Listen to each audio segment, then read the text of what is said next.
अगर हम board exam के सबसे पसंदीदा सवाल के बारे में बात करें तो वो है Faraday laws of electromagnetic induction. ये बात मैं ऐसे नहीं बोल रहा हूँ, ये बात मैं लास्ट 10 ईयर पीवाईक्यू के बिहाफ पे बोल रहा हूँ। श्री राधे बच्चों, स्वागत है आपका इस थ्योरी सीरीज में। इस वीडियो में हम लोग डिस्कस करने वाले हैं एक बेहद इंपॉर्टेंट टॉपिक जो कि एग्जाम में काफी ज्यादा पूछा जाता है। सबसे पहले इस वीडियो में मैं आपको फैराडे लॉज के स्टेटमेंट बताऊंगा, उसके बाद वो स्टेटमेंट आया कैसे उसका एक्सप्लेनेशन बताऊंगा। तो चलिए शुरू करते हैं। फैराडे ने यहाँ पे दो लॉ दिए हैं जिसमें से हम सबसे पहले फर्स्ट लॉ डिस्कस करेंगे। इस लॉ को न्यूमैन्स लॉ के नाम से भी जाना जाता है। तो सबसे पहले हम ये समझते हैं कि इलेक्ट्रोमैग्नेटिक इंडक्शन होता क्या है। इंडक्शन का मतलब बेसिकली होता है प्रकट होना, किसी भी चीज का प्रकट होना। पहले वो चीजें नहीं थी लेकिन अब क्या हो गई हैं, जन्म ले ली हैं, प्रकट हो गई हैं। जैसे अंधेरा था, वहां पे कोई भी प्रकाश नहीं था, कोई भी रोशनी नहीं थी, लेकिन जैसे ही आपने दीपक जलाया वहां पे रोशनी प्रकट हो गई, वहां पे किरणें प्रकट हो गई।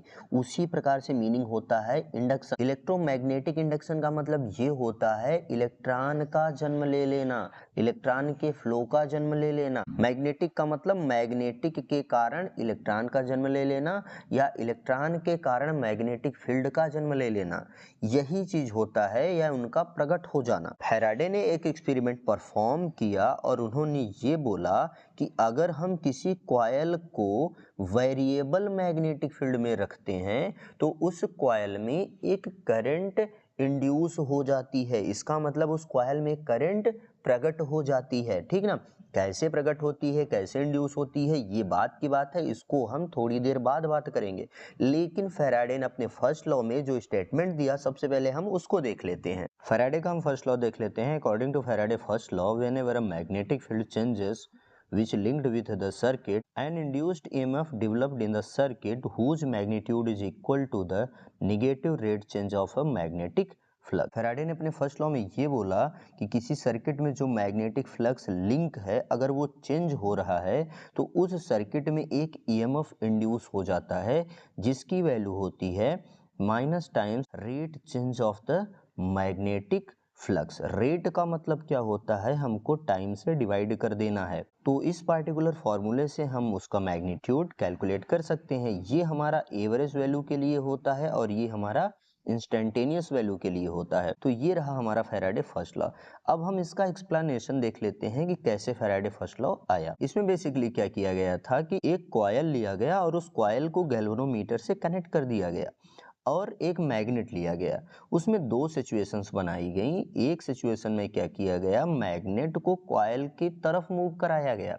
जब मैग्नेट को कॉइल की तरफ मूव कराया गया तो जाहिर सी बात है मैग्नेटिक फील्ड क्या होगी, इंक्रीज करेगी। अब ये जो मैग्नेटिक फील्ड इंक्रीज हो रही है, क्यों हो रही है, जाहिर सी बात है भैया, ये मैग्नेट जितना दूर होगा ये कॉइल उतनी कम मैग्नेटिक फील्ड एक्सपीरियंस करेगा और जैसे जैसे क्लोज आता जाएगा उतनी स्ट्रॉन्ग मैग्नेटिक फील्ड ये क्या करता जाएगा, फील करता जाएगा। तो सिंपल सा इसका लॉजिक है। और जैसे ही इसमें वेरिएबल मैग्नेटिक फील्ड आया तो इसमें एक पोटेंशियल डिफरेंस क्रिएट हो जाता है जिसको हम क्या बोलते हैं, इंड्यूस्ड पोटेंशियल डिफरेंस, है ना, ईएमएफ के नाम से जानते हैं। और कुछ कॉइल का रेजिस्टेंस होगा, उस रेजिस्टेंस के कारण इसमें एक करंट जनरेट हो जाती है जिसको हम इंड्यूस्ड करंट के नाम से जानते हैं। सिमिलरली जब हमने क्या किया, मैग्नेट को कॉइल से दूर ले गए, तब भी यहाँ पे मैग्नेटिक फील्ड बदल रही है। बस फर्क क्या है, इस वाले सिचुएशन में हमारी मैग्नेटिक फील्ड इंक्रीज कर रही थी, इस वाली सिचुएशन में हमारी मैग्नेटिक फील्ड डिक्रीज कर रही है। अब इंक्रीज कर रही है, डिक्रीज कर रही है, इससे हमसे लेना देना नहीं है। हमारी जो फ्लक्स है वो क्या होनी चाहिए, चेंज होनी चाहिए। अगर हमारा फ्लक्स बदल रहा है तो उसमें एक ईएमएफ इंड्यूस होगा।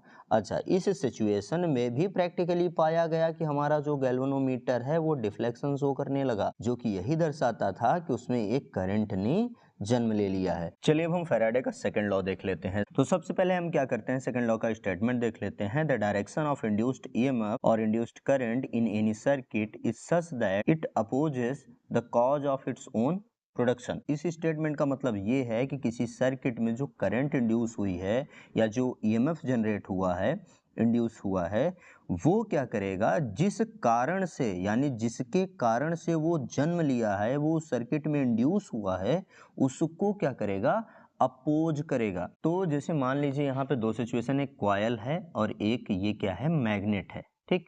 और यहाँ पे भी एक कॉइल है और ये मैग्नेट है। ठीक, अब इसमें हम दो काम करते हैं। एक बार हमने मैग्नेट को टूवर्ड्स द कॉइल मूव कराया और एक बार हमने क्या किया, मैग्नेट को away to the coil move कराया।